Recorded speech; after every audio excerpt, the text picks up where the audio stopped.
Ok. Buenos días a todos. Bienvenidos a la segunda jornada del Coloquio Internacional organizado por el Centro de Estudios Contemporáneos, titulado sobre la interpretación, filosofía, literatura y psicoanálisis. Agradezco a todos los presentes acompañarnos en esta mesa que corresponde al área de filosofía, literatura e interpretación, integrada por dos ponencias. La primera de ellas, titulada Filosofía de la Literatura, Análisis Hermenéutico Filosófico de las Listas Poéticas, está a cargo del maestro Fernando Zapata-Alejo, de quien procedo a leer su reseña curricular. Fernando Zapata-Alejo es doctorando en Filosofía en la Universidad Anáhuac, México, y maestro en Literatura Aplicada por la Universidad Iberoamericana Puebla, institución en la que también ha sido docente en el Departamento de Humanidades. Ha participado en coloquios nacionales e internacionales sobre arte, literatura, filosofía y psicoanálisis. Es editor en jefe y columnista de la revista Los Contemporáneos. Durante 3 años co-coordinó el ciclo Miércoles Filoletras y durante 2 más el ciclo Jueves Filosofarte para el Instituto Francés América Latina, IFAL Casa de Francia, de la Embajada de Francia en México. Cofundó y es curador en jefe de la colección de arte Zapata Acosta. Ha sido curador de exposiciones en galerías privadas y museos nacionales. Durante 3 años perteneció al programa Pilares, Talleres de Artes y Oficios Comunitarios de la Secretaría de Cultura de la Ciudad de México. Cofundó el Centro de Estudios Contemporáneos, SEC, institución educativa dedicada a temas de filosofía, literatura y psicoanálisis. Actualmente es subdirector y docente en dicha institución. Adelante, maestro Zapata. Buenos días. Muchas gracias. Gracias, Lupita, por la presentación. Y bueno, pues muchas gracias a todas las personas que muy amablemente nos acompañan en este segundo día del coloquio sobre interpretación, filosofía, literatura y psicoanálisis. Y bueno, pues para esta cuarta mesa del coloquio, que pues justamente lleva por título o por ejes temáticos la filosofía y la literatura.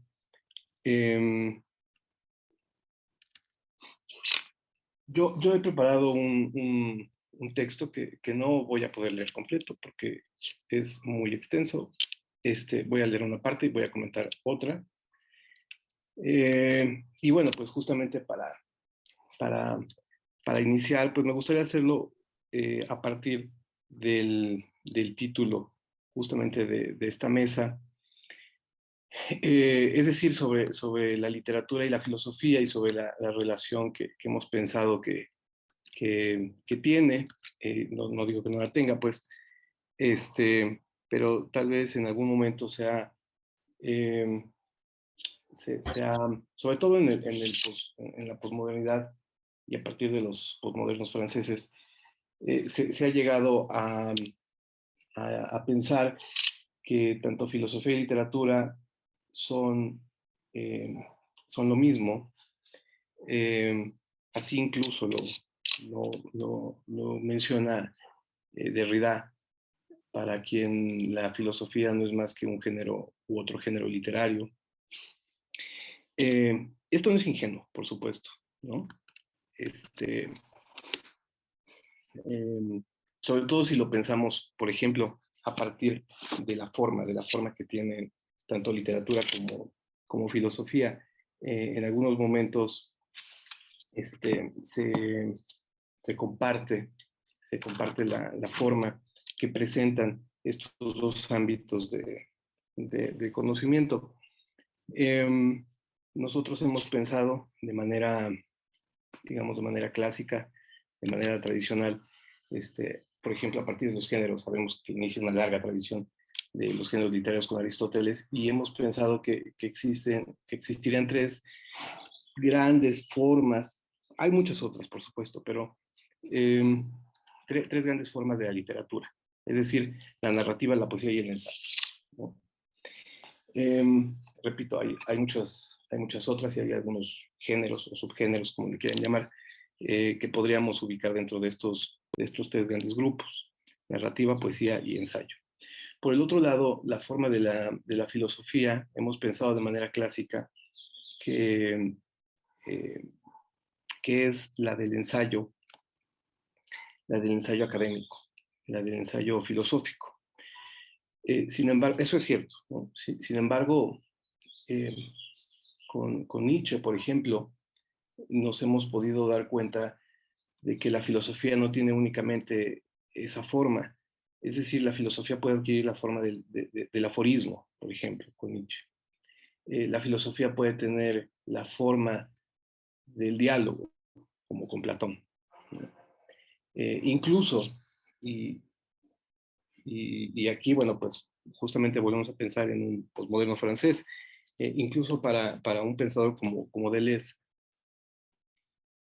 la filosofía podría tener más o menos como la forma del cine. No dice precisamente eso en sus reflexiones sobre el cine, no dice precisamente eso. Dice que el cine es en parte filosofía, en parte obra de arte y en parte y en parte avance tecnológico. O sea, no dice que es precisamente filosofía, dice que es algo parecido a la filosofía. Bueno, más o menos únicamente para dar como algunos nortes que nos ayuden a pensar esto. Si lo ubicamos de esa manera, pues justamente o sea, a partir de la forma, tanto literatura como filosofía podrían compartir, ¿no? Compartir algunas formas, por ejemplo, como la del ensayo, a pesar de que el ensayo literario pues, es más propio de la literatura, el ensayo académico es más propio de la filosofía, pero bueno, eh, también lo que podríamos pensar es que, aunque sean mínimas, que no son tan mínimas, pero bueno, aunque sean mínimas, podríamos ubicar algunas diferencias que nos dirían que por un lado está la filosofía, por otro lado está la literatura, por ejemplo, a partir del objeto de estudio, a partir del herramiental que ocupan, etcétera, ¿no? Esto nos ayudaría a pensar que si son dos ámbitos distintos, uno puede voltear a ver al otro para estudiarlo. Esa es la idea fundamental de una filosofía de la literatura. Es decir, cuando la filosofía voltea a ver a la literatura y la toma por objeto de estudio o objeto de reflexión. Entonces, bueno, justamente me gustaría iniciar la lectura con un apartado que va sobre esto que les he venido mencionando, que es así, sobre la filosofía de la literatura. Inicio. En este trabajo pretendo analizar las listas o enumeraciones literarias, plantear la diferencia y así reflexionar sobre sus funciones en los medios visuales, específicamente en el catálogo de arte. Esta última parte, la verdad es de que únicamente creo que la voy a comentar porque no creo poder llegar hasta allá en la lectura. Para realizar lo anterior, retomaré el texto El vértigo de las listas, así como la conferencia que lleva el mismo título, ambas de Humberto Eco. El análisis hermenéutico filosófico proviene del trabajo de Hans-Georg Gadamer. Para iniciar esta reflexión, he de esbozar una idea sobre la filosofía de la literatura, la cual entiendo como la reflexión filosófica que surge de tomar por objeto de estudio a la literatura. No me refiero únicamente a la relación que permea entre los ámbitos literario y filosófico, ni a las fronteras o intersticios entre dichos ámbitos. Tampoco aludo a las obras literarias que alcanzan tintes filosóficos, como por ejemplo la poesía metafísica o el cuento-ensayo, sino más bien a la comprensión de un ámbito de la realidad que surge de ubicar a la obra de arte literaria como objeto de estudio filosófico, es lo que les comentaba, ¿no? Es decir, a la búsqueda por responder qué es la literatura y en ese sentido, qué es la literatura para la filosofía. Lo anterior intenta ser respondido, o bueno, por lo menos, si no se resuelve, bueno, por lo menos tratar de acercarse, ¿no?, a un esbozo de respuesta desde el herramiental filosófico, es decir, desde los conceptos, ¿no? Para lo cual me acerco al derrotero hermenéutico. Para Gadamer, el punto de partida para relacionar la actividad hermenéutica con la literaria está remitido a lo que la lectura es esencialmente, Esta se identifica con un ámbito vasto en el que ambas acciones, la literaria y la interpretativa, giran en torno a un sentido sobre el que se sustenta la actitud oyente que se mantiene en sí misma, si es que lo que se escucha está siendo comprendido. Los elementos de este ámbito están contenidos en la actividad del diálogo, misma que representa para el filósofo alemán no solo el nexo entre hermenéutica y literatura, sino también, por ser el diálogo, sabemos, la manera más simple de mantener un sentido, el resultado de una esencia, a saber, la del ser comprendedor, pues de la intención de este surge el diálogo, ya sea monológico o interpersonal, como dirección hacia un sentido.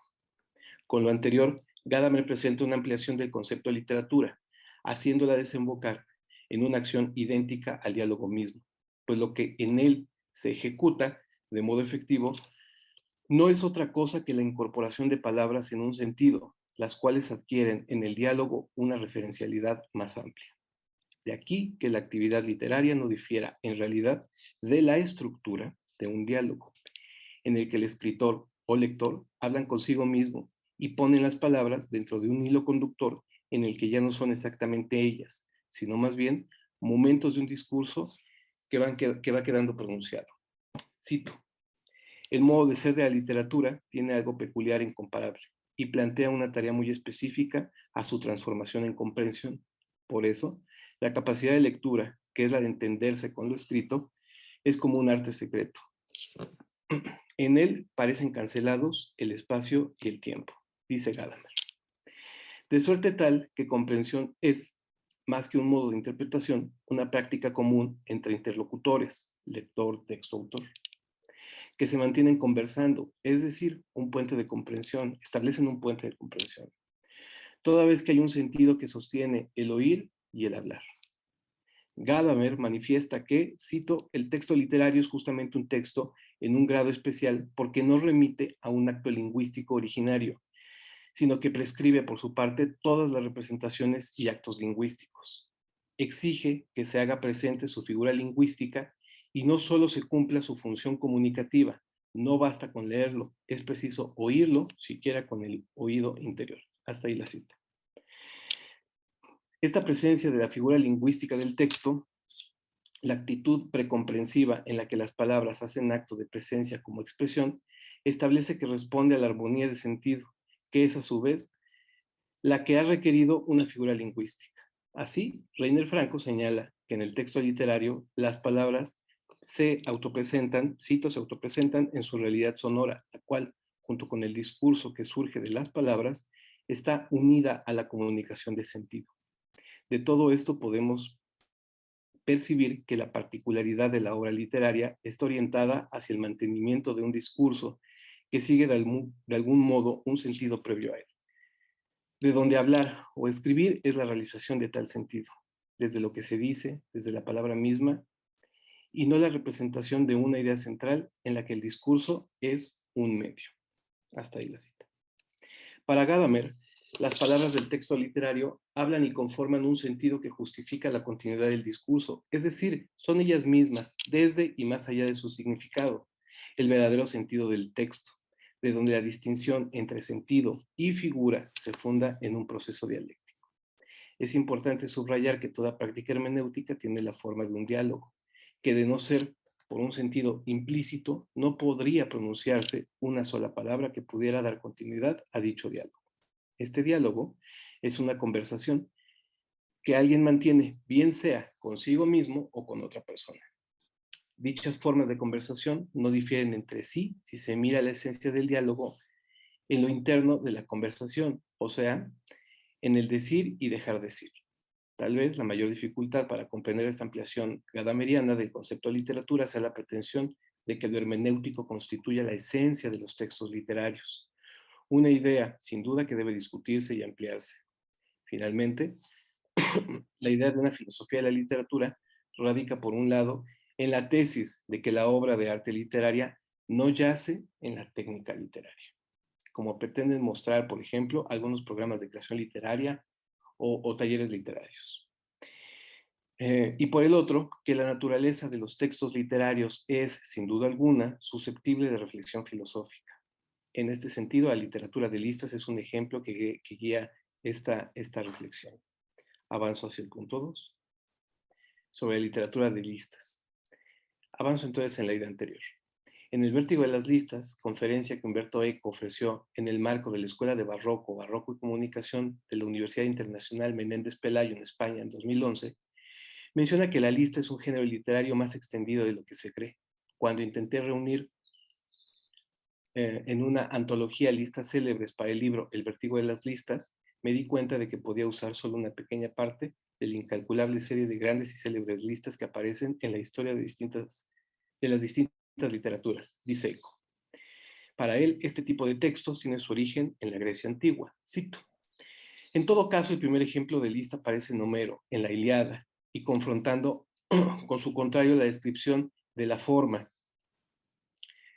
Cuando dice, perdón, Humberto Eco aquí la descripción de la forma se refiere a la éfrasis, que es la transcripción o la descripción hasta el último detalle de una obra de arte visual, puesta pues en palabras, en un texto escrito, ¿no? Eso es la éfrasis. Se refiere a eso Eco. Bueno, retomo. Homero dedica parte del 18º canto de la Ilíada a describir el escudo que Hefesto forja para Aquiles. Los dibujantes neoclásicos que luego intentaron reproducir ese escudo tuvieron problemas para encerrar en aquel espacio circular todo lo que Hefesto había introducido en él, representando la tierra, el mar, el cielo, el sol, la luna, los astros, dos bulliciosas ciudades, asedios y batallas, el trabajo en el campo y las fiestas. Todo lo pensable y lo representable está en el círculo del escudo y no existe nada además del escudo. El escudo de Aquiles es la epifanía de la forma, el modo en que el arte consigue construir representaciones armónicas en las que se instituyen un orden, una jerarquía, una relación entre figura y fondo. Hasta ahí Eco. Más adelante, el filósofo italiano menciona que Homero, en el canto 2 de la Ilíada, trata de mostrar la magnitud del ejército griego y, ante la imposibilidad de exponer las dimensiones, debe recurrir al uso de un etcétera. Dice: hay un momento en el que Homero quiere transmitir el sentido de la inmensidad del ejército griego. Ya no se puede calcular cuántos hombres hay por cada caudillo. El número al que se refiere es, por lo tanto, indefinido. El catálogo homérico de las naves implica un etcétera. Hasta ahí la cita. Así la idea le funciona a Eco para puntualizar la distinción entre dos tipos de lista, la práctica y la poética. La primera corresponde a un inventario o catálogo de objetos reales e inalterables. Dice: la lista práctica se manifiesta en la lista de compra, en la lista de individuos, de invitados a una fiesta, en el catálogo de una biblioteca, en el inventario de los bienes de los que se dispone un testamento. Ante todo, estas listas se refieren a objetos del mundo exterior y a una finalidad meramente práctica de nombrarlos y enumerarlos, puesto que son inventarios de objetos conocidos y que existen en la realidad. Están acabadas, porque pretenden enumerar todos los objetos a los que se refieren y ninguno más. Luego, no son alterables, en el sentido en que sería inadecuado, además de insensato, añadir al catálogo del Louvre un cuadro conservado en los Uffizi y viceversa. Más adelante, Eco se pregunta por las características de las listas poéticas. Por otro lado, avanza en la idea en que las listas prácticas pueden devenir justamente en poéticas. ¿Cómo es, por el contrario, una lista poética? Antes que nada, los objetos que nombra no tienen que existir necesariamente. Así que el catálogo de Homero seguiría siendo fascinante, aunque todos los jefes que nombra solo fueran criaturas míticas. En segundo lugar, ya se dijo, esta nace de la imposibilidad de expresarlo todo y sugiere pues el vértigo de un etcétera. Por otra parte, pasemos ahora a las letanías de la Virgen. Es una lista de propiedades, atribuciones, apelativos recogidos en los pasos de las escrituras. Recordemos las letanías de la Virgen, que tienen una gran sonoridad. Por si no las recordamos, son Santa María, Santa Madre de Dios, Santa Virgen de las Vírgenes, Madre de Cristo, Madre de la Iglesia, Madre de la Divina Gracia, Madre Purísima, Madre Castísima, Madre Inviolada, Madre Virgen, Madre Inmaculada, Madre Amable, Madre Admirable, Madre del Buen Consejo, Madre del Creador, Madre del Salvador, Virgen prudentísima, Virgen digna de veneración, Virgen digna de alabanza, Virgen poderosa, Virgen clemente, Virgen fiel, esclava del Señor, espejo de justicia, trono de sabiduría, causa de nuestra alegría, vaso espiritual, vaso honorable, vaso insigne de devoción, rosa de la mañana, salud de los enfermos, refugio de los pecadores, consoladora de los afligidos, auxilio de los cristianos, reina de los ángeles, reina de los patriarcas, reina de los profetas, reina de los apóstoles, reina de los mártires, reina de los confesores, reina de las vírgenes, reina de todos los santos, reina concebida sin mancha original, reina asunta a los cielos, reina del Santísimo Rosario, reina de la familia, reina de la paz. Bueno. Justamente, bueno, dice, es una lista de propiedades, atribuciones y apelativos, recogidos en los pasos de las escrituras o de la tradición, que debe ser recitada como un mantra, como un Om Mani Padme Hum de los budistas. No tiene mucha importancia si la Virgo sea potens o clemens, de ahí que hasta el Concilio Vaticano II las letanías se recitaban en latín y una inmensa mayoría de feligreses no entendían aquella lengua.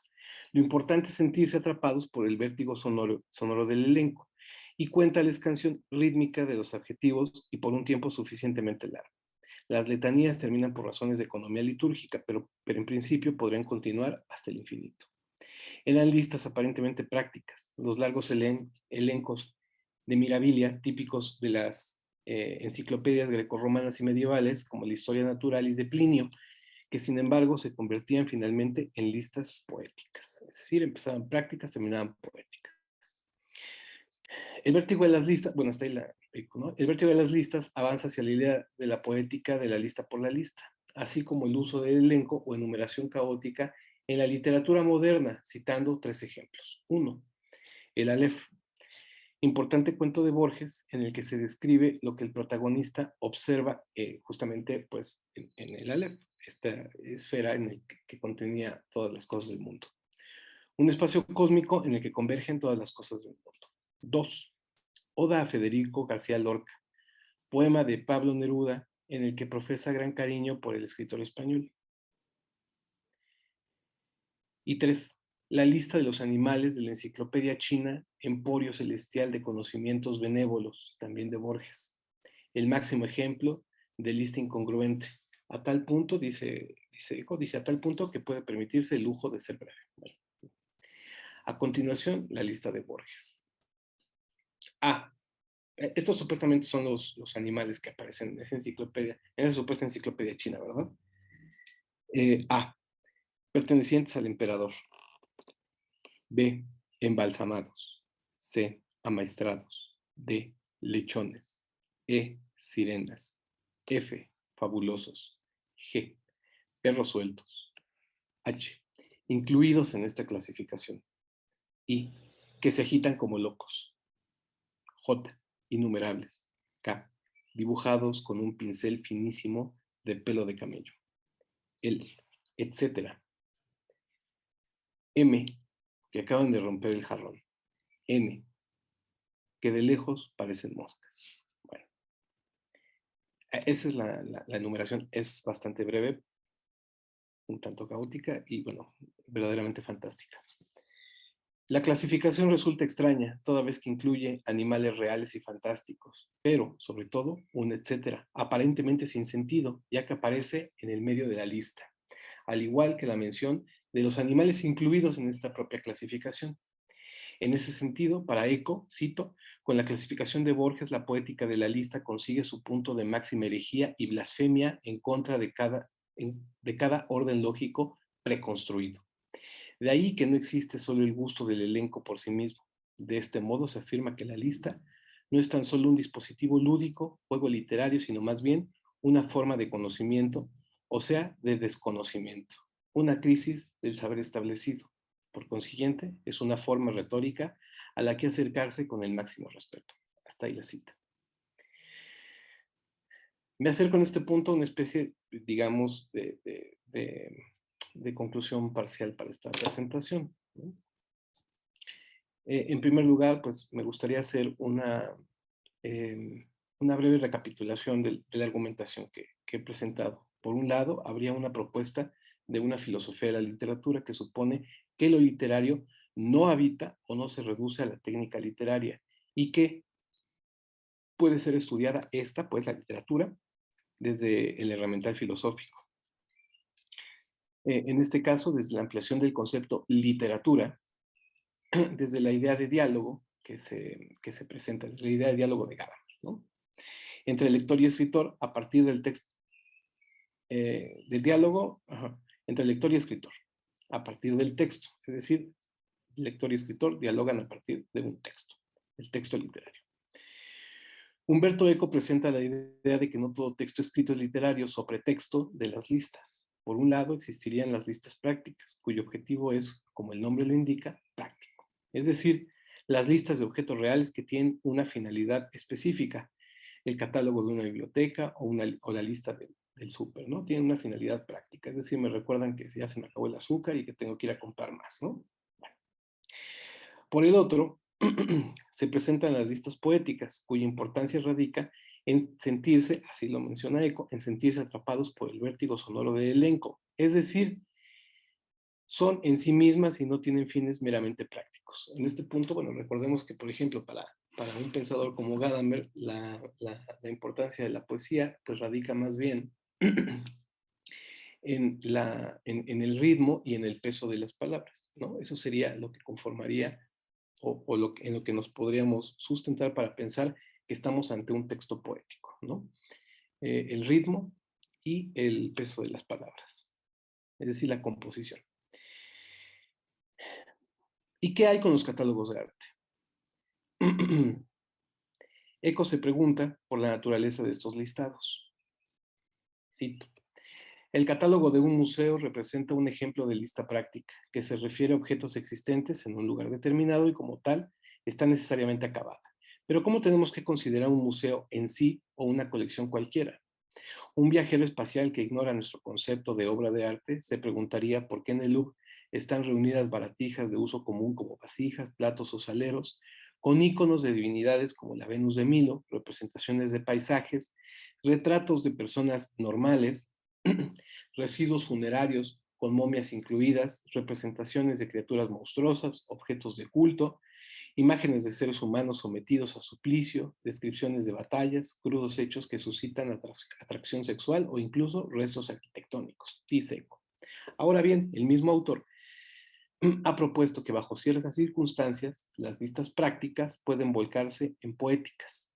En el caso de los catálogos de arte encontramos listados prácticos que no necesariamente resultan fidedignos, por ejemplo, e incluso en algunos catálogos razonados. Recordemos que los catálogos razonados son las publicaciones que aparecen sobre pretexto de algún autor y que abarca una cierta temporalidad, es decir, la obra de un pintor que va de 2010 a 2020. Bueno, es un catálogo razonado, intenta reunirlos todos y tiene las características de sus obras, ¿no?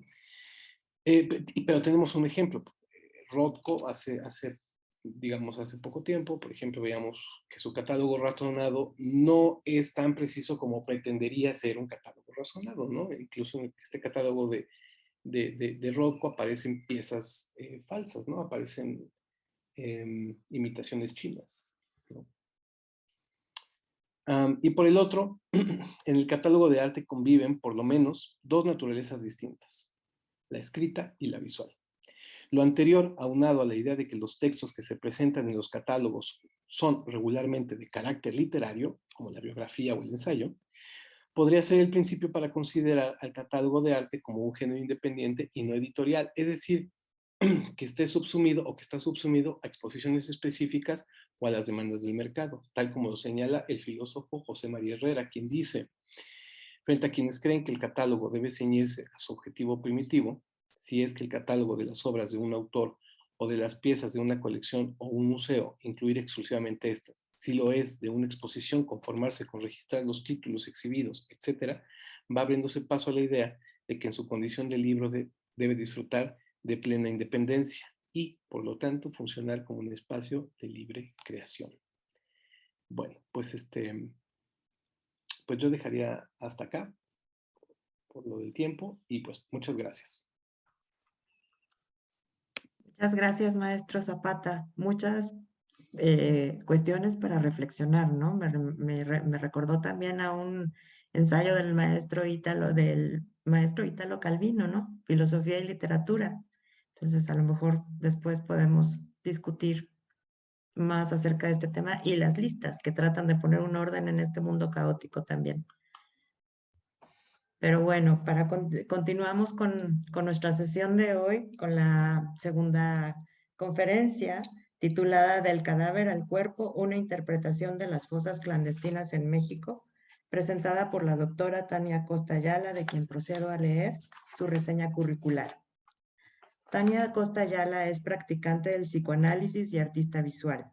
Es doctora en investigación psicoanalítica por la Sociedad Psicoanalítica de México, SPM, y maestra en artes visuales por la Escuela de Artes y Diseño de la UNAM. Se ha desempeñado como catedrática a nivel superior y posgrado en instituciones como la Escuela de Artes y Diseño de Limba, la Universidad Iberoamericana Ciudad de México y la Universidad del Valle de México. También ha sido docente invitada de la Universidad de Santa Fe, Nuevo México y University of Art and Design. Ha participado en coloquios nacionales e internacionales. Entre sus exposiciones individuales se encuentra Relieves en la piel, El otro cuerpo, en la Galería de la UAM 1, entre las colectivas, La ciudad en el Museo de la Ciudad de México y Deconstruyendo la ciudad en la Galería Pedro Arrupe de la Universidad Iberoamericana, Puebla. Diseñó la escenografía y maquillaje de actores dentro de la muestra teatral de un feminicidio, Ciclo Ciudad Juárez, a escena, Foro Rodolfo Usigli, Teatro Coyoacán, SOGEM. Ha publicado poemas en la Gaceta de la UNAM y narrativa en revista Los Contemporáneos. Es cofundadora de la colección de arte Zapata Costa y del Centro de Estudios Contemporáneos. Ha codirigido los ciclos Filoletras y Filosofarte en el IFAL Casa de Francia de la Embajada de Francia en México. Durante 3 años fue parte del programa Pilares, Artes y Oficios Comunitarios de la Secretaría de Cultura de la Ciudad de México. Actualmente es directora del Centro de Estudios Contemporáneos. Adelante, doctora. Muchas gracias, Lupita, por la atenta lectura de la reseña. Y pues, buenos días, bienvenidos. Es un gusto poder compartir con ustedes este conjunto de actividades, ¿no? Esta presentación la dedico a mi amigo, el pintor Javier Córdoba Gómez. Sobre el cadáver y el cuerpo, metonimia en la Odisea y las fosas clandestinas en México, es un texto que comenzó en 1993, cuando en una nota periodística me encontré con el asesinato de una mujer en Ciudad Juárez. Los cuestionamientos de aquel momento tomaron la forma de una investigación que ha integrado soportes como el registro sonoro, la obra gráfica, pictórica y escrita. Cuando me detengo y pienso en la relación México-asesinatos, confirmo que en este país es fácil negar la participación del género humano, pues si caes en formas como indígena, pobre, gay, mujer, analfabeta u otras condiciones que sobreexponen la fragilidad que nos constituye, el efecto pues es esperado. No es trivial que fenómenos como la migración forzada tengan color. Para este coloquio, seleccioné un apartado en el que señalo una relación posible entre la noción de soma en la Odisea de Homero y la idea de cuerpo derivada del conjunto de fosas clandestinas halladas en México en la última década. Lo anterior para señalar a la metonimia como el proceso mediador en la construcción de la representación del cuerpo en la actualidad. Propongo que dicho proceso metonímico se constituye en la resistencia política presente en los procesos de búsqueda colectivos. 1. Dentro de la tradición occidental, uno de los primeros acercamientos a la noción de cuerpo aparece en la Ilíada de Homero. Al respecto, Jean-Pierre Vernant, en su libro titulado El individuo, la muerte y el amor en la antigua Grecia, escribe, abro cita: la palabra soma, que puede traducirse como cuerpo, se emplea originariamente para designar el cadáver. es decir, lo que resta del individuo cuando despojado ya de todo aquello que en él era representación de la vida y de la dinámica corporal, queda reducido a figura inerte, a mera efigie, a objeto de espectáculo y lamentación para el otro, antes de que, una vez incinerado o inhumado, desaparezca en lo invisible. Cierro cita. Me apoyo en Bernan para distinguir que el cuerpo, en tanto unidad activa integrada por diversos procesos, es una construcción posterior y que en su comienzo refiere a partes como podoquea, pies, guía, miembros o euquía, pupilas, y que cada parte específica se relaciona con el entero del organismo en un sentido físico y espiritual, de manera tal que en la epopeya una parte remite al todo. Con relación a lo anterior, considero importante reflexionar sobre la negatividad que la palabra soma deja al descubierto.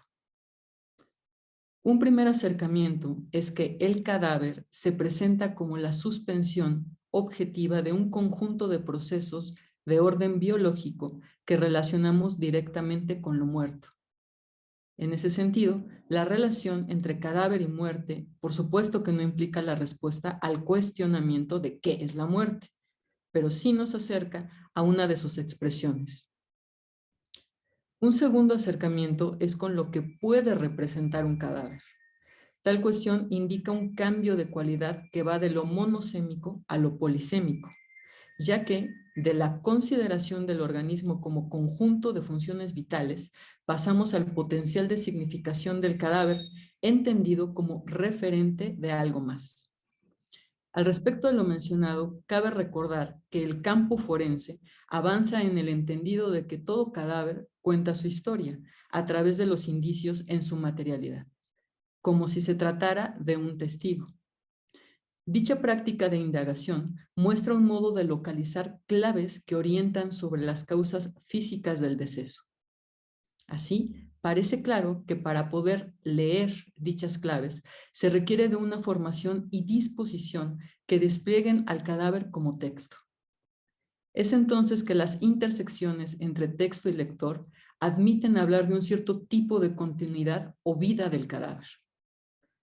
Hasta el momento, tenemos que del cadáver en tanto organismo inanimado pasamos al cadáver como texto. El tercer acercamiento que propongo es que el cadáver mantiene una relación de tensión con el cuerpo, es decir, que al mismo tiempo de mostrar su inmanencia señala su oposición. Es sobre esta reflexión que me gustaría insistir un poco más. 2. Desde una perspectiva genealógica, la idea de cuerpo en el siglo VIII a.C. no aparece como unidad aislada, sino como partes que en sí mismas conforman unidad con el todo. A diferencia de cierta idea actual de cuerpo, en gran medida caracterizada por no plantear relación con la totalidad. Así que, pese a la dificultad de situar la palabra cuerpo como concepto de análisis, es factible distinguir que el uso de soma, en el sentido de cadáver, permite establecer una relación de contigüidad con la de cuerpo en tanto expresión de lo vivo. Lo anterior puede enunciarse del siguiente modo. El cadáver puede representar negativamente al cuerpo o el cuerpo es la representación negativa del cadáver. E incluso, cuerpo y cadáver son el otro para cada uno. De acuerdo a lo anterior, el cadáver como texto requiere a un lector que active el circuito de significantes personales y contextuales. De esta manera, el afecto derivado del fallecimiento de una persona abre la perspectiva del luto como parte de los procesos en los que el deceso adquiere una configuración polisémica. Así, el trato que se destina a los cadáveres señala las prácticas socioculturales relativas a las concepciones en torno a la muerte y la vida, como si se tratara de una manera de historizar la pérdida y reactualizar parte del contenido de los lazos comunitarios. Por tal razón, los hallazgos de fosas clandestinas a lo largo del territorio nacional, específicamente en las últimas 2 décadas, nos confrontan con una mecánica distinta de las desapariciones y muertes violentas derivadas del crimen organizado en complicidad con los representantes del Estado. Pensar que cualquier sitio puede ser usado para ocultar o destruir cadáveres de manera ilícita promueve una experiencia rulfiana de alto espectro. Al respecto, Jorge Ruiz Reyes escribe, abro cita: en el México actual, la eliminación de los cuerpos de personas previamente desaparecidas va aparejada de manera paradójica a una pretensión de hallazgo. Es decir, existe una zona intermedia entre la desaparición total, como sucedía décadas atrás, y la desaparición temporal y parcial, que visibiliza uno o varios cuerpos que han sido violentados de formas distintas con una función pedagógica a través de la cual se logran dos objetivos. Uno, generar terror y con ello ejercer un control. Dos, poner en evidencia la impunidad con la que se puede actuar en México y vinculado con ello la poca capacidad y o disposición del Estado en su conjunto para afrontar y resolver el problema de violencia generalizada en el país. En primer lugar, el acto de inhumar clandestinamente cumple una función pedagógica al permitir, por un lado, la demostración de la precarización y vulnerabilidad de la vida de las personas en general. Expone la facilidad con la que se puede borrar su identidad, reducir su condición jurídica e impedir el derecho a tener un entierro digno, precisamente al resaltar la condición de anonimato, de no persona, a la que se le reduce dentro de la fosa. Por lo tanto, hablar de una pedagogía del cuerpo significa que la aparición de este en la fosa busca transmitir un mensaje de terror por parte de los perpetradores hacia los demás. Por ende, esta pedagogía implica que dejemos de hablar del cuerpo como abstracción. Cierro cita. Con relación a la cita, subrayo que en paralelo a tal pedagogía del cuerpo, acontece la organización de colectivos de búsqueda, situación que implica la activación de los lazos comunitarios a partir de claves específicas. En este caso, algunas de las constantes de dichas claves son infravalorar a las personas desaparecidas o asesinadas por su condición económica, características fenotípicas o género. Así, para que un cadáver se valore negativamente en una comunidad, es necesario que previamente se degrade su representación en tanto cuerpo.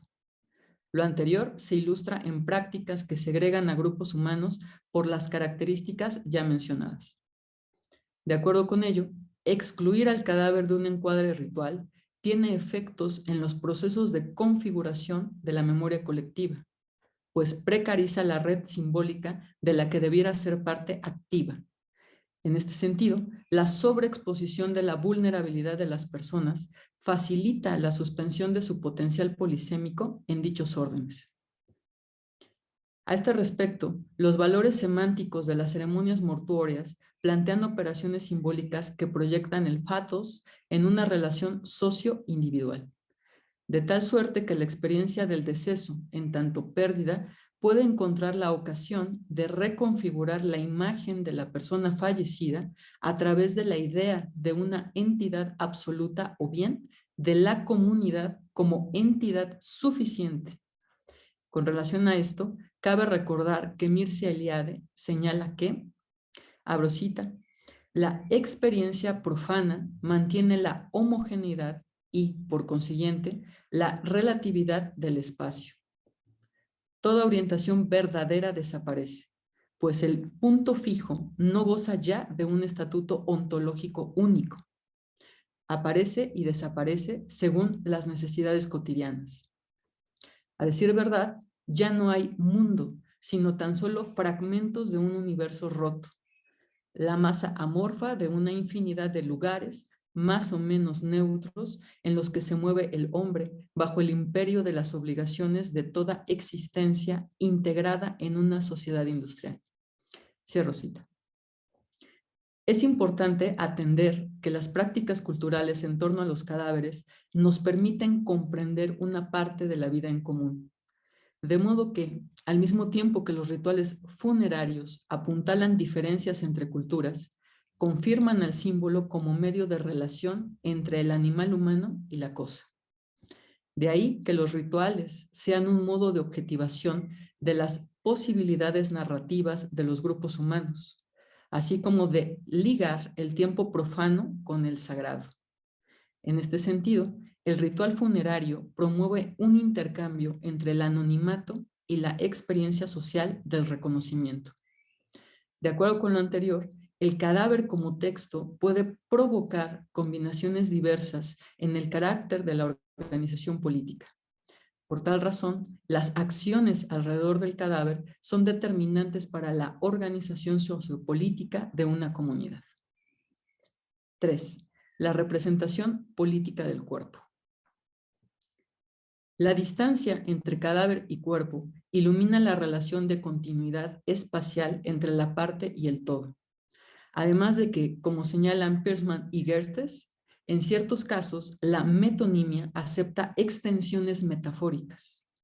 En este sentido, estamos ante un ejemplo de metonimia en tanto hay continuidad, pero con una base metafórica que permite desplegar lo abstracto de lo concreto, lo espacial.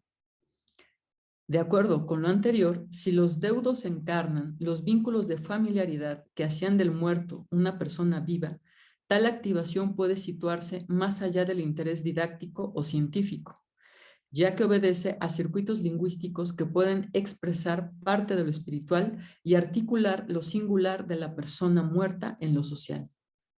Quizá por eso el cadáver en tanto negación del cuerpo sitúa y oculta el saber en tanto todo, al tiempo que nos acerca a fragmentos de una historicidad en vías de reconstruirse.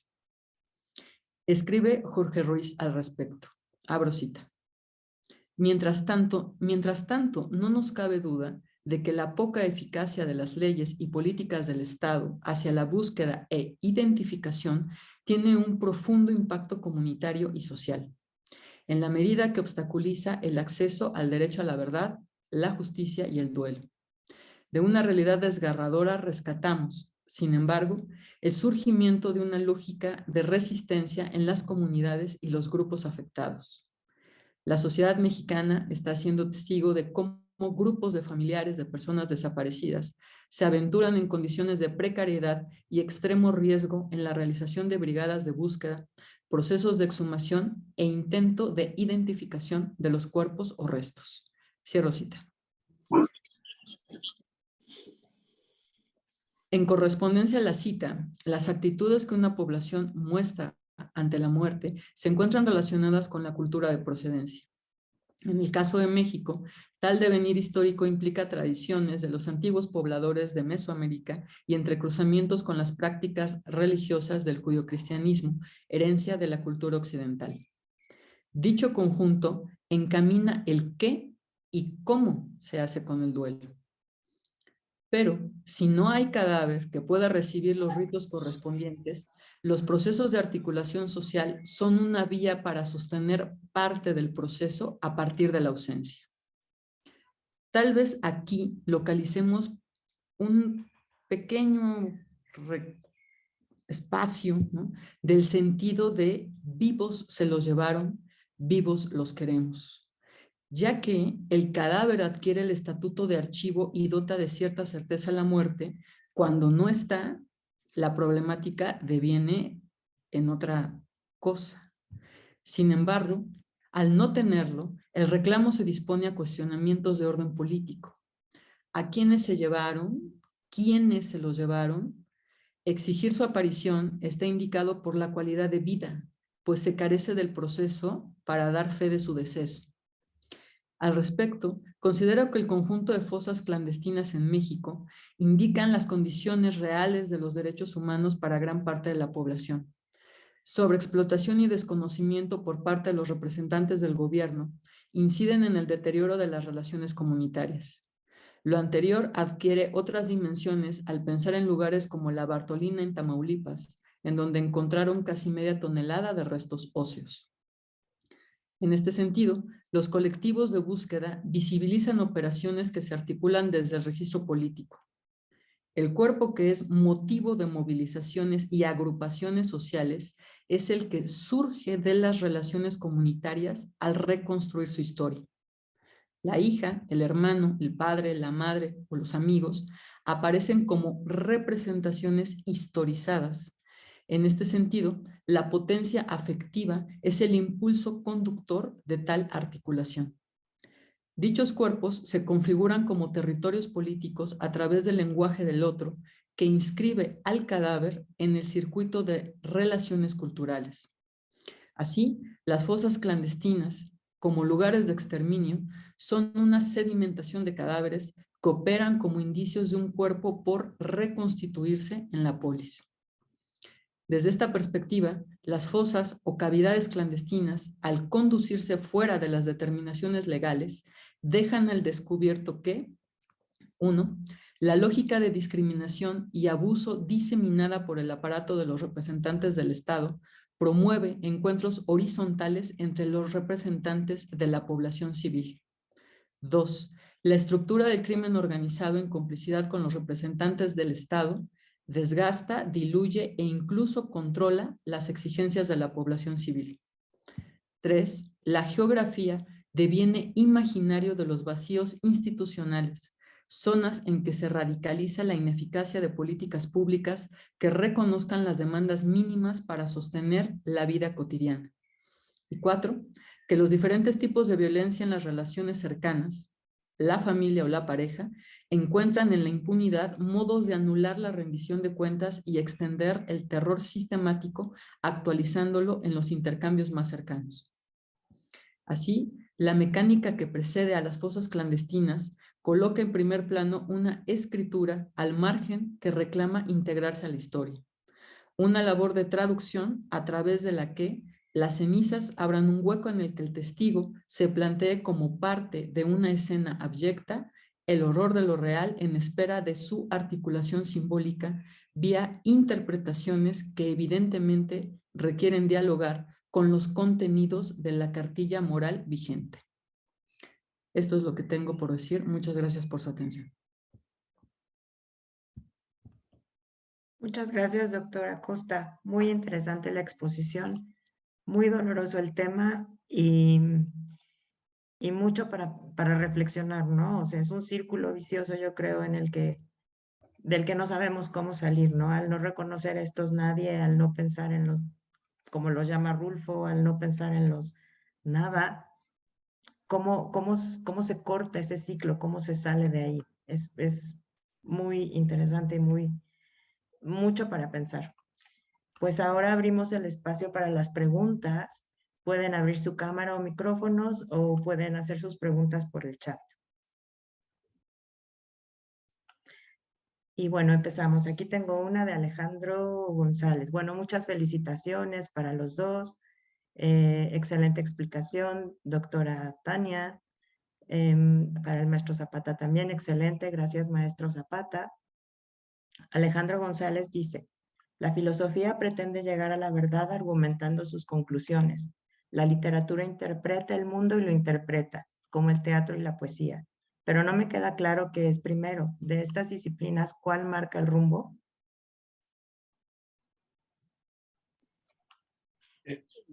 Muchas gracias. Sí, es un tema muy interesante, Alejandro. No es ingenuo pensar, ¿no? Como algunos lo han mencionado, han mencionado a la poesía, ¿no? Como la madre de las ciencias, ¿no? ¿Por qué? ¿No? Pensemos, si un poco, a grandes rasgos, pues, es un esbozo, ¿no? Pero digamos, del mito pasamos a la tragedia, y luego en donde se problematizan ciertas ideas que le interesaban digamos, a los griegos, y que después son sistematizadas, pasa a ser filosofía. Eso podría ser un camino posible, ¿no? Es decir, en aquellas tragedias surgían temas que le importaban a la polis, ¿no? Temas que eran importantes, pero que eran sistematizados, que ya después eran sistematizados, y eso dio pie a lo que pues ahora conocemos como la filosofía. Es decir, si surgía el tema en alguna, si surgía un tema sobre digamos, el amor, después se pensaba y se sistematizaba a partir de una pregunta que ya había aparecido del mito, la tragedia, y luego hacia un pensamiento sistemático y unas preguntas específicas de qué es el amor, a qué nos referimos, cuáles son sus características, etcétera. Es decir, una especie de trabajo, como ahora lo podremos ubicar en la hermenéutica, como ontofenomenológico. ¿Qué quiere decir eso? ¿Qué quiere decir que sea ontofenomenológico? Bueno, pues que habría un ser de las cosas al que no tendríamos acceso, ¿verdad?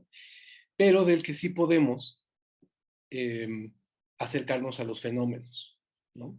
No podemos acercarnos pues a la cosa, pero sí totalmente, ¿no? No vamos a llegar, no lo vamos a conocer, pero sí a los fenómenos que la circundan, ¿no?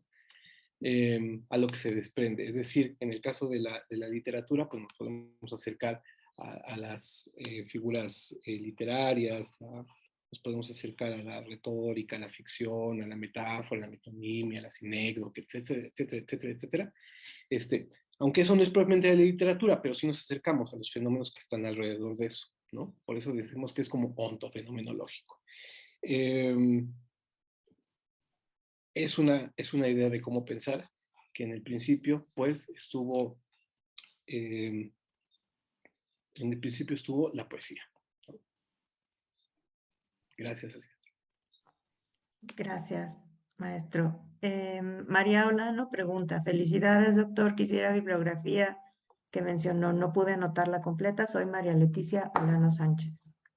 Pero no, creo que es para los dos, podría ser.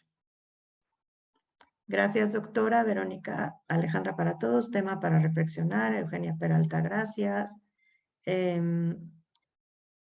Viviana dice que muy buen ángulo de análisis. Felicidades, doctora Tania. Triste, pero muy actual el tema. Néstor pregunta, ¿qué importancia simbólica podría tener el concepto de desaparecido, desaparecida en el contexto mexicano? Y en ese sentido, ¿cómo se podría abortar éticamente el concepto mismo de desaparición? ¿Cómo se podría abortar? Supongo que es abordar. Así, ¿verdad? Sí. Considero que la referencia de desaparecido se ha situado en una línea recta de omisión en cuanto a un proceso, ¿no? Desaparecer es una acción pues casi imposible. O sea, porque desaparecer, que alguien desaparezca, implicaría no únicamente esta cuestión material de anular pues lo que somos en ese registro, sino borrar las relaciones sociales, afectivas, ¿no?, que nos constituyen. Entonces, desaparecer implicaría esta condición de no poder ser parte de la memoria de alguien más, ¿no?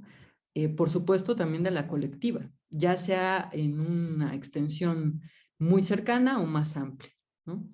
Entonces, el término, la palabra de desaparecido, que está ubicando lo que le ocurre a alguien, me parece que lo que está situando es una zona de no tránsito, ¿no? O sea, es algo que suspende la posibilidad de ubicar no únicamente a la persona en su materialidad, sino la posibilidad de que se puedan cuestionar los tipos de vínculos que se han establecido con esa persona, a partir de esa persona, ¿no? Porque eso es lo que surge. O sea, alguien está en esas condiciones en tanto que otra persona le está buscando, ¿no? Entonces, estar en esa dimensión de no tránsito, lo que permite también es visibilizar los modos de relación social que están pues presentándose de manera cada vez más insistente en parte de las prácticas sociales, ¿no?, que tenemos. Una gran problemática de parte de los representantes del Estado para abordar esto, ¿no? Ahí es en donde grupos de familiares toman acciones mucho más efectivas y de entrada, pues lo que hacen es cuestionar esa desaparición en cuanto a memoria colectiva familiar, ¿no?, de vínculos afectivos. No desaparece de ese lugar, ¿no? Entonces, nos regresa otra vez a cómo es que podemos desaparecer en cierto registro social, ¿no? Me parece que a partir de ciertas prácticas discriminatorias, de injusticia, ¿no?, que van incidiendo en sobreexponer la vulnerabilidad, ¿no?, de todos. Entonces, esos registros podrían llevarnos a plantear si esa condición de desaparecido podría adquirir otro tipo de referencias en relación a la propia búsqueda, ¿no?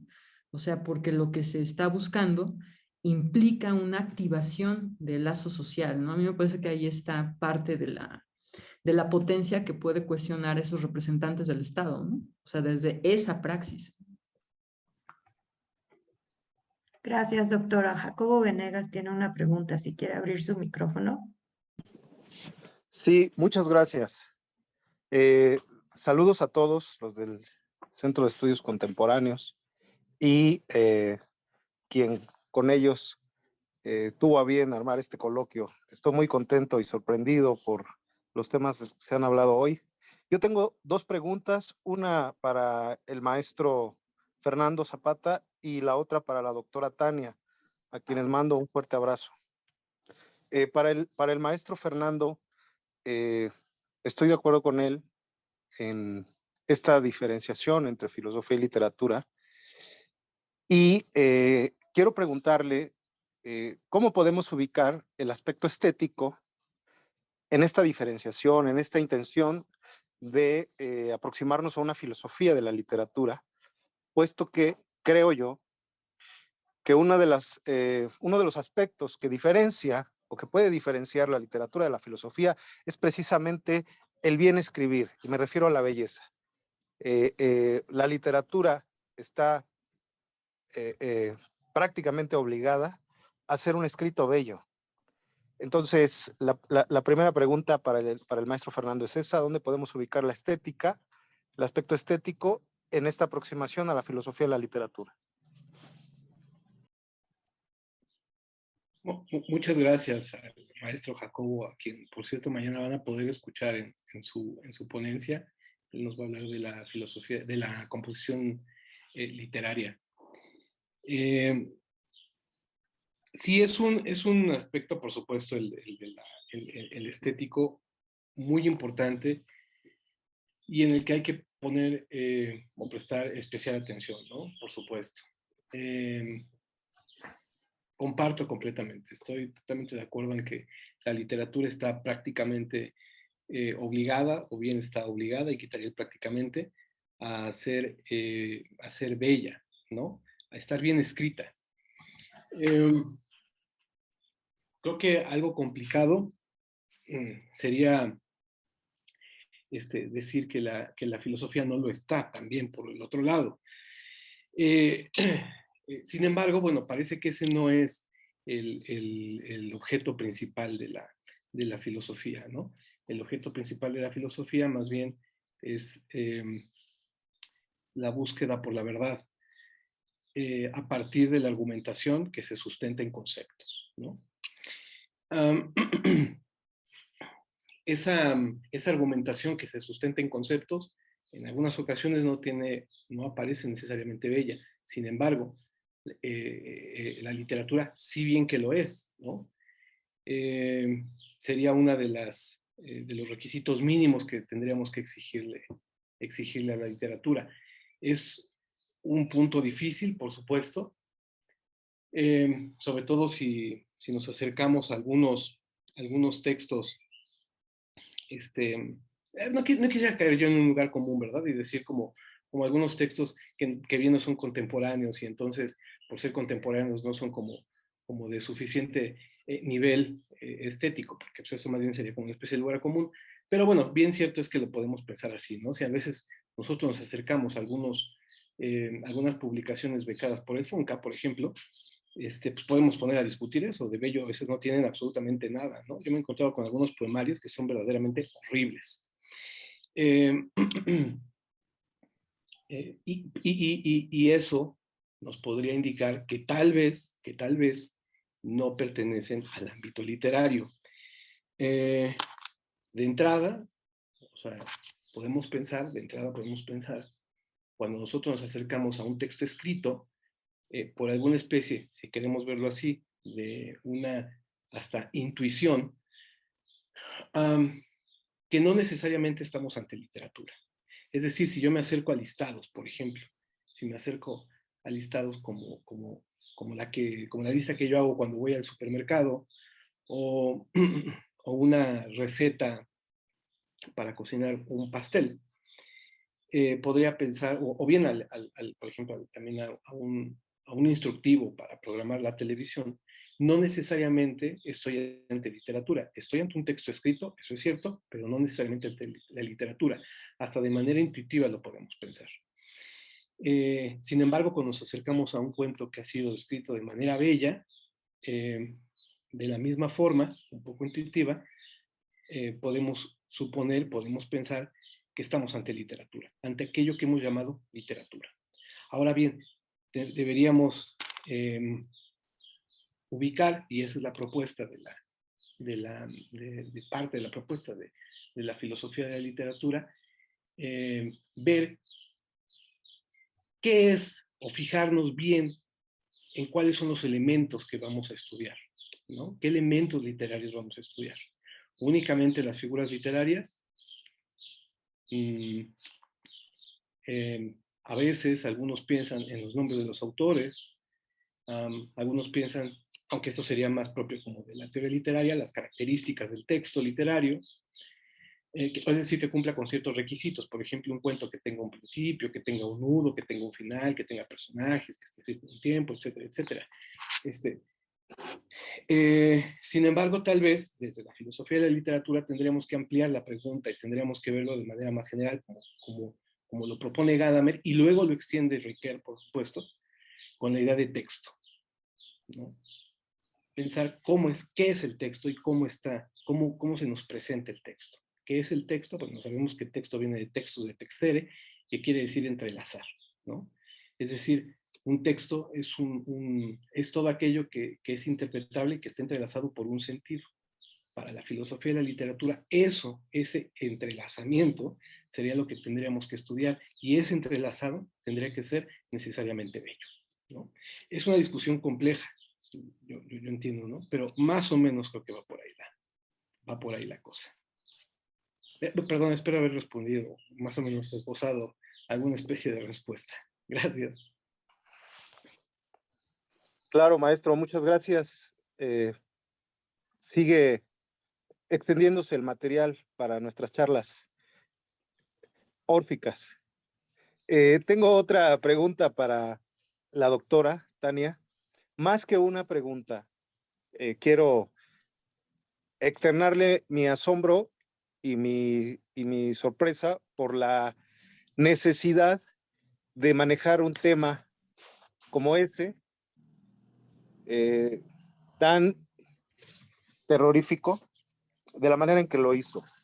Y lo digo en este sentido, doctora, porque en el ejercicio de la legislación, en el acto, en la acción de hacer leyes, es necesario revalorar semánticamente no nada más palabras, sino hechos.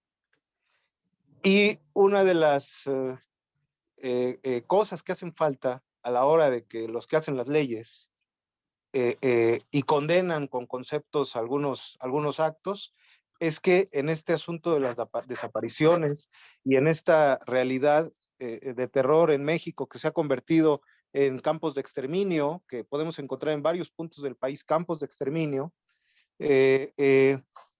eluden indiscutiblemente de manera arbitraria la palabra asesinados, desmembrados.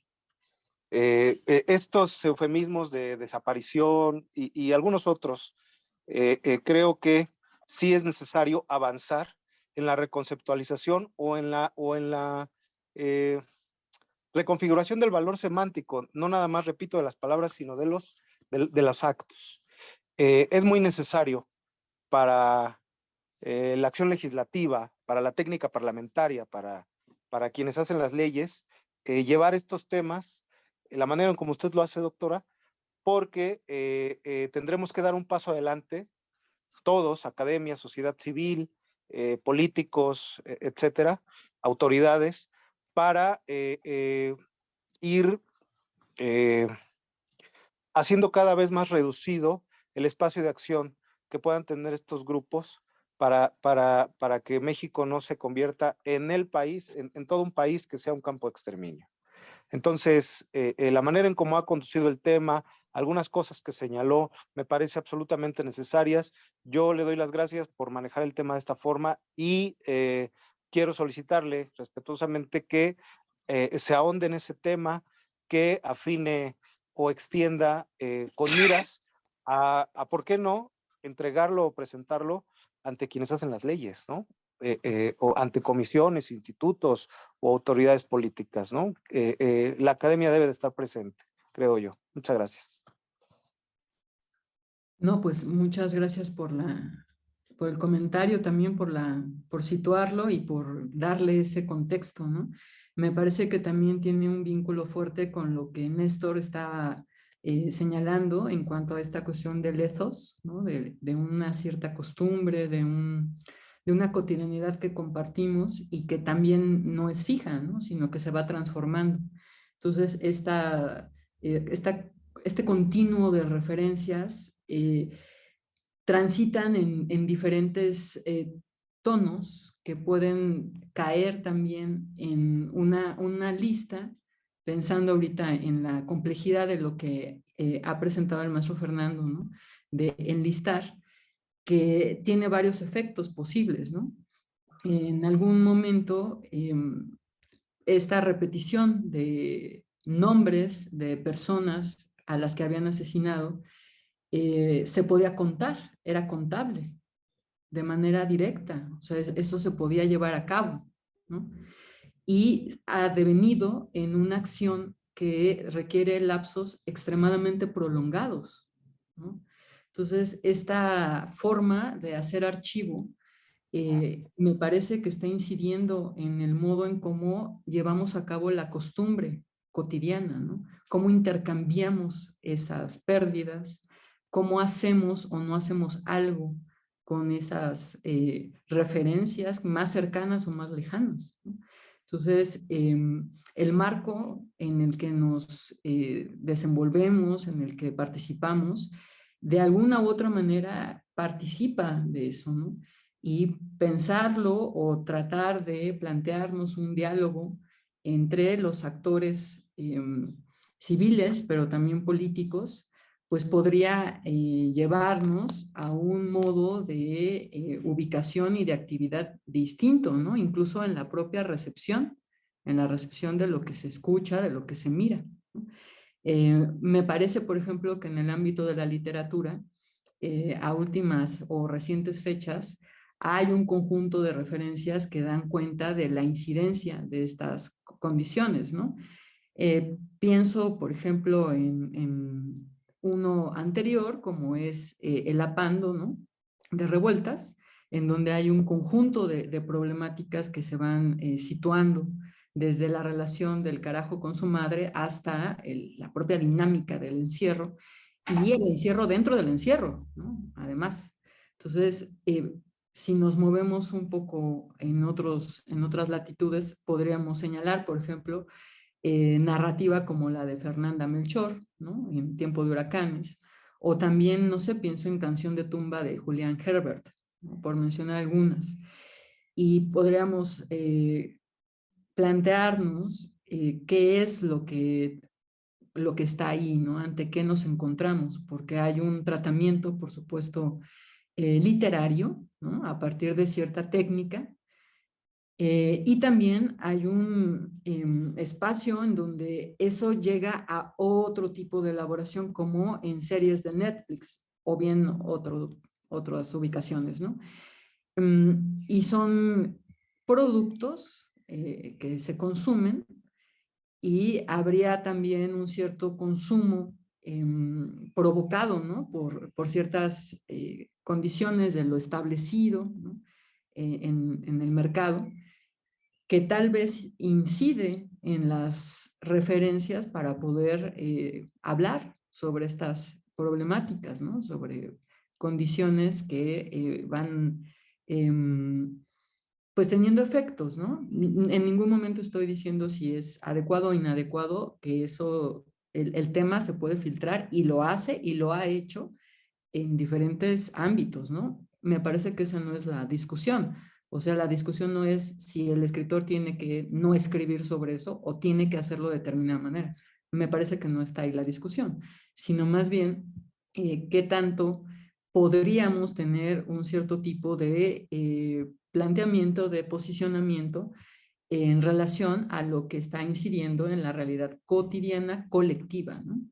Y ahí, bueno, pues sí va a hacer, voy a tomar la indicación del maestro Jacobo Venegas para darle continuidad a este texto que se va haciendo cada vez más extenso, y bueno, ver si se puede presentar en otro espacio, ¿no? Entonces, hasta ahí comentaría, ¿no? Muchas gracias, Muchas doctora. gracias, doctora. Gracias. Bueno, María Olano solicita a la doctora literatura sobre la significación de la violencia en México y la transformación que se ha venido dando. Luis Fuentes felicita a la doctora Tania.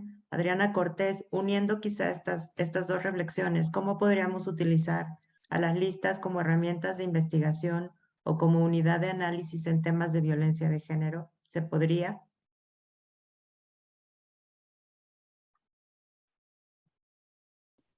Sí, sobre las referencias les envío, escribo ahorita mi correo en el chat, y por favor envíenme uno y les paso la bibliografía. De hecho, están también varios PDFs y algunas otras notas sobre trabajo que se ha realizado y presentado a propósito de, pues las afectaciones en relación al crimen organizado, como en el ámbito artístico, pensar, por ejemplo, la obra de Teresa Margolles, ¿no? La que fue presentada en la Bienal, en una de las, pues uno de los escenarios al que México no había tenido acceso durante varios años, y en el 2010 la llevan a la Bienal de Venecia, y Teresa presenta justamente lo que tiene que ver con lo que ella llama, a partir de una pregunta, de qué otra cosa podríamos hablar, ¿no? Y tiene una relación directa con un modo en cómo puntúa la declaración de Felipe Calderón en relación a la guerra contra pues este conjunto, ¿no? de actores. Ahí hay un catálogo que tiene una parte significativa sobre cómo es que se puede provocar desde ciertos ejercicios artísticos.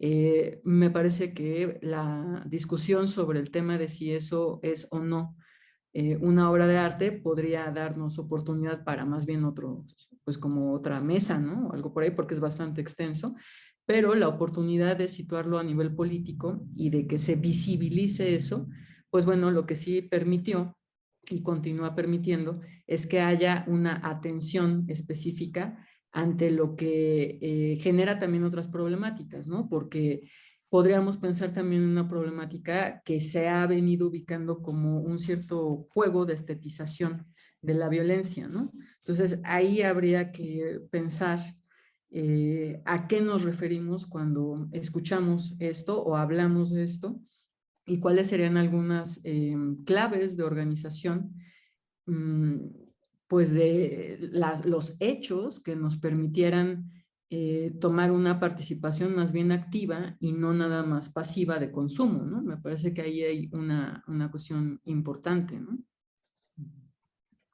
Muchas gracias, doctora Tania. Verónica Alejandra le manda saludos al maestro Jacobo. Lucila Cepeda pregunta, doctora Tania, gracias por acercarnos a esta información. Al borrar la identidad, tratan de eliminar los cuestionamientos, lo que implica olvidar su búsqueda. ¿Cómo apelar a la memoria colectiva a no olvidar? Sí, la noción de identidad es muy compleja, como muchas otras, y pareciera que, digamos, si podemos pensarla como identificaciones, ¿no? En tanto un proceso activo en relación con los otros, con los más cercanos, ¿no? El contexto, esa identidad previa en gran medida a fenómenos como el de las desapariciones, tiene un proceso largo, ¿no? O sea, la identidad se va configurando en circuitos que tienen que ver con el modo de representación que se establece con los otros, ¿no? Y las claves de esas construcciones en México tienden a mantener una ubicación clasista, racista, ¿no? O sea, eso es una cuestión bastante clara, ¿no? Y por supuesto que tiene efectos, ¿no? De tal manera que los flujos de migrantes, pues sí podemos localizar un color en la migración. De igual manera podemos localizar un color en las cuestiones de sobreexposición de la precariedad, ¿no? En el país y en otros lugares. Y así otras ubicaciones, ¿no? Entonces, esta identidad, ¿no? Pues es también un efecto de cierto ordenamiento político, o sea, de cómo se lleva a cabo un planteamiento que da un fundamento a la relación social y se establece a partir de ciertos intercambios que generan la posibilidad de una vida en común y cómo es que resguardamos lo que la hace posible. Probablemente ese es parte del tema, ¿no? Que estas prácticas que construyen una identidad en relación a un valor, de si tiene un mayor valor o menor valor dentro de cierto grupo, son las que tienen que ser cuestionadas, las que tienen que ser, digamos, confrontadas, ¿no? La mayor parte del tiempo. Entonces, me parece que pensar en identidad implicaría este tipo de relaciones con el otro, identificaciones con los otros también, y este discurso político que hace de la noción de identidad una herramienta para justificar prácticas de ejercicio de la violencia, ¿no?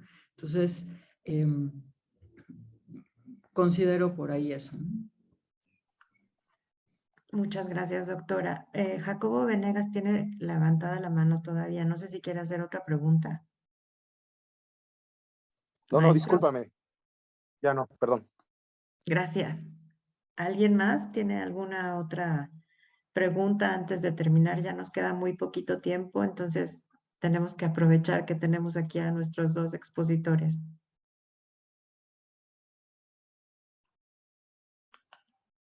Adelante, Fer. Muchas gracias, Lupita. Únicamente quería comentar sobre lo de cómo utilizar a las listas como herramientas de investigación. Bueno, me parece una pregunta muy interesante y también me parece compleja porque si nos atenemos, por ejemplo, a esta propuesta que hace Humberto Eco de que habría dos tipos de listas, las prácticas y las poéticas. Las prácticas, pues bueno, tienen justamente una finalidad de ese tipo, ¿no? Más o menos, pues, o sea, eh, ubicar un objetivo específico y atenderlo, ¿no? Hacer una enumeración, por ejemplo, de los desaparecidos, ¿no? De los nombres que ya no nos acompañan, etcétera, de los lugares donde han estado, de los años, etcétera, ¿no? O sea, se puede hacer un listado práctico. Pero el poético que no tiene esa finalidad, pues me parece que lo vuelve un poco más complejo. Pero al decir complejo también quiero decir más rico, porque alguien podría pensar, bueno, ¿qué utilidad? Borges decía que le molestaba mucho cuando le preguntaban eso, ¿no? Que para qué servía la literatura, ¿no? Si nos atenemos, por ejemplo, si pensamos esto que mencionaba Gadamer, de que la literatura es en sí, es un tipo de texto especial, toda vez que guarda en sí un discurso, guardaría para sí mismo ya, de algún modo, un cierto espíritu de esta lista práctica. ¿A qué se refiere el discurso? ¿Qué es el discurso en la literatura? Bueno, el discurso es una posición política, el discurso es una reflexión filosófica, el discurso es son las creencias del autor, es el pensamiento del autor.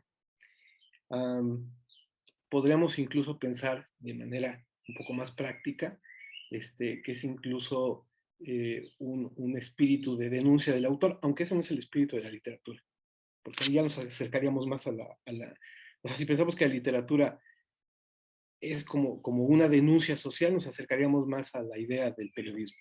Y bajo ciertas conceptualizaciones, el periodismo no es literatura, el periodismo es periodismo. Pero bueno, puede conservar algo de eso también el discurso.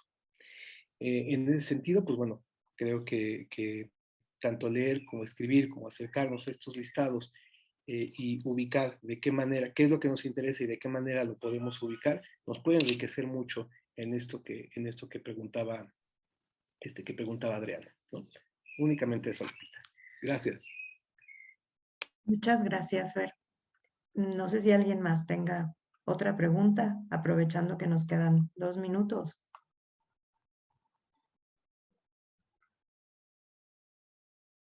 Bueno, si no, yo les quiero agradecer muchísimo por sus excelentes ponencias. Nos dejan mucho para reflexionar y sin duda son temas en los que se puede seguir ahondando y bueno, pensar en el poder de las palabras, en el poder que tenemos para nombrar, ¿no? Que debemos usar para nombrar y no nombrar a la persona y no solo a los números, que es lo que finalmente tenemos mucho en esto que está pasando en México, ¿no? Que si nos dicen 1,000 es lo mismo que 10,000 y detrás de esas 10,000, de esa cifra hay personas y hay historias y hay muchas cosas que nombrar.